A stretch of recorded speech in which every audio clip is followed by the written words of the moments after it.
E aí, pessoal, vamos lá, né? Continuando aqui com o nosso conteúdo. Vamos agora para o penúltimo capítulo, capítulo 15, o penúltimo capítulo aí do livro 4, para a gente aí encerrar a nossa aula, não é isso? Beleza? Na aula passada vimos construção e recepção de textos 1, hoje a gente vai ver o 2, tá certo? Falar especificamente de coesão e coerência, esse assunto é bem relax, bem tranquilo. Quando você escreve uma redação, já iniciando aqui, você já ouviu muito o professor falar, tem erro de coesão, tem erro de coerência. Mas o que seria isso? O que seria uma coesão? O que seria uma coerência? A coerência, gente, está ligada ao sentido do texto, tá certo? É aquela situação em que você diz algo, tá certo? E depois você discorda desse algo que você diz. Ou seja, o teu texto certamente vai estar errado, porque há uma incoerência. Como é que, por exemplo, você diz que defende o aborto e em outro parágrafo você diz que é contra o aborto. Ou seja, está incoerente. O sentido, né? Você mudou totalmente. Então, se você disser que é a favor do aborto, você tem que ir do início até o fim defendendo essa tese, explicando por quê e tal, e tal, e tal. Já se você diz que é contra, você tem que continuar contra. Não pode dizer, eu sou contra o aborto, mas eu defendo não sei o que, não sei o que. Não, ou um ou outro. Então, há um erro de coerência. Já a coesão está ligada ao sentido que as palavras têm num texto, numa frase, num parágrafo. A coesão é quando você usa elementos, né, coesivos, elementos que liguem uma frase à outra. Evitando o quê? Evitando repetição, evitando que a frase fique muito curta ou muito longa, que não tenha ligação uma coisa com outra. Então, quando você lê um texto, quando você pega um texto, faz aquela leitura que você compreende bem direitinho, você vê ali um pronome, você vê ali uma conjunção, uma preposição, os elementos coesivos, um advérbio, os elementos coesivos que dão ligação ao texto, você compreende melhor o texto. Por quê? Porque tem coesão.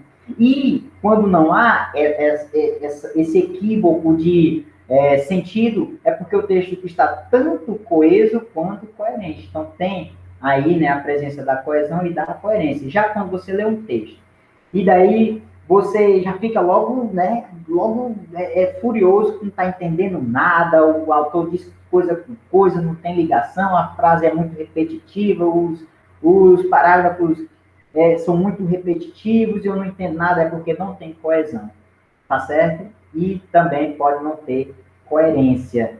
Tranquilo? Então, a coesão é a ligação entre as partes lá do texto. Uma frase que se liga a outra. Não é você criar frases independentes. João foi à roça, né? É, Francisco queria não sei o quê. O que tem a ver, mano? O que tem a ver? Você usa a coesão justamente para fazer essa ligação. Que João foi à roça e Pedro, sei lá, Pedro foi viajar. Como é que você vai fazer para ligar? João gostava, né? O João ia à roça enquanto Pedro ou Francisco ia trabalhar. Você usou o enquanto. Aí, ó, já deu a coesão. O enquanto serviu para ligar. O João foi à roça, ao Pedro, né, foi viajar. Tá certo? Então você já viu aí que houve uma ligação. Ao contrário de dizer, João foi à roça, ponto. Pedro foi viajar, ponto. Maria ficou triste, ponto. José ficou. Não precisa. Você usa a coesão justamente para ligar essas ideias aí, beleza? Então, nesse texto aqui, a gente fala de coesão e coerência. Inclusive, faz parte da quarta competência aí do Enem. Bom, então é bom que você dê uma olhada ali, leia bastante para que você entenda aí, beleza? O que é coesão? Como o próprio nome pergunta aqui, né? Como o próprio livro pergunta. Quais os procedimentos que conferem coesão a um texto? Coesão textual diz respeito aos procedimentos que estabelecem sentido entre os elementos linguísticos de um texto. Pessoal, tem como resumir isso, não? Coesão é a ligação entre as partes do texto. Coesão é a ligação entre um parágrafo com outro, entre uma frase com outra, uma palavra com a outra. Isso é coesão. Beleza? Show? Então, é importante você entender muito esse aspecto coesivo. Como é que você faz a coesão? Você usa os pronomes, você usa as conjunções, você usa os advérbios, você usa as preposições. Você usa, inclusive, algumas, né, figuras da sintaxe, tá certo? Um elipse, enfim, tá certo? Tem vários elementos aí coesivos, tá bom? Um numeral também faz parte da coesão. Então, tudo isso, gente, é importante você estudar, tá bom? Beleza? Então, coesão é essa parte, é a ligação entre as partes do texto. E o que seria a coerência? A coerência está ligada ao sentido, tá bom? Beleza? Então, quando você diz que um texto é coerente, é porque ele tem sentido, faz sentido ali. Então, tudo aquilo que está ali é verdadeiro. Uma coisa está, né, ali ligando-se à outra, né, com sentido, claro.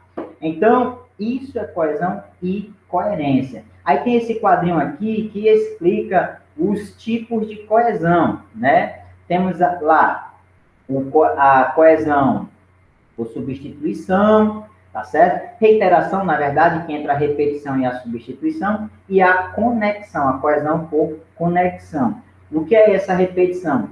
Repetição propriamente dita, paráfrase e paralelismo. O que é isso, professor? É você dizer a mesma coisa, só que com outras palavras. Você usa, né, o recurso coesivo aí da reiteração. Você está repetindo a mesma coisa, só que com outras palavras. É coesão? É. Beleza? Coesão por reiteração, repetição. E você também pode ser, né, você pode usar também por substituição. Você substitui, né, por pronomes, advérbios, sinônimos e hiperônimos e elipse, enfim. Certo? Então, temos aí, você substitui uma palavra por outra. Então, João foi à festa, ele foi à festa, o garoto foi à festa, o menino disse isso. Ok? Então, você substitui. E a conexão, que são as relações sintáticas semânticas, né? Que é a preposição e as conjunções. Então, você faz a coesão tanto por conexão quanto por reiteração.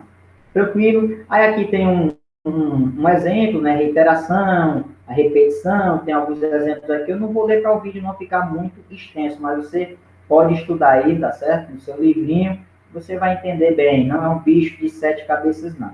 Ok? Você vê isso também em redação, com a tia Érica. Tá ok, pessoal? Então, com isso, a gente encerra aqui, tá bom? A nossa aula. Olha como foi fácil. Na verdade, antes de encerrar, deixa eu explicar uma coisa que cai muito, né? Anáfora e catáfora, que faz parte aí da coesão também. Temos a coesão por anáfora e a coesão por catáfora. O que é anáfora? A anáfora, gente, é quando há aí um termo que se refere a algo que já foi dito, tá bom? Ao contrário da catáfora. A catáfora vai se referir a um termo que eu ainda vou dizer. Exemplo, assim, de uma anáfora. Por exemplo, João, Maria e José foram à praia, certo? João, Maria e José foram à praia. Olha só. Este é bonito. Essa quem? Maria, né? Essa é doutora e aquele é professor. Opa! Olha só, este, aquele está se referindo justamente aos termos que já foram ditos. É uma coesão por anáfora, quando você se refere ao termo anterior, ao que já foi dito. Já a catáfora é o termo que você ainda vai dizer. Então, ó, eu digo assim, ó, João disse isto. Eu amo Patrícia. Olha só. O isto você usou justamente porque ainda você vai dizer o que foi que João disse. Você vai colocar lá no texto o que foi que João disse. Por isso que é uma catáfora, porque é usado para um termo que eu ainda vou dizer. Fui à feira e comprei estas frutas. Opa! Fui à feira e comprei estas frutas. Eu disse quais foram? Não. Aí você coloca 2 pontos lá. Banana, maçã e uva. Pronto. Aí é catáfora. Você diz depois. Ok? Então, a anáfora é quando você se refere a um termo antes. Ok? Então, tá um exemplo aí para a gente encerrar. E aqui é um resuminho. Tá ok, gente? Então, é isso aí. Estudem, revisem. Não está difícil. É só estudar, ter atenção. Ok? Que vai dar tudo certo. Valeu, gente. Valeu.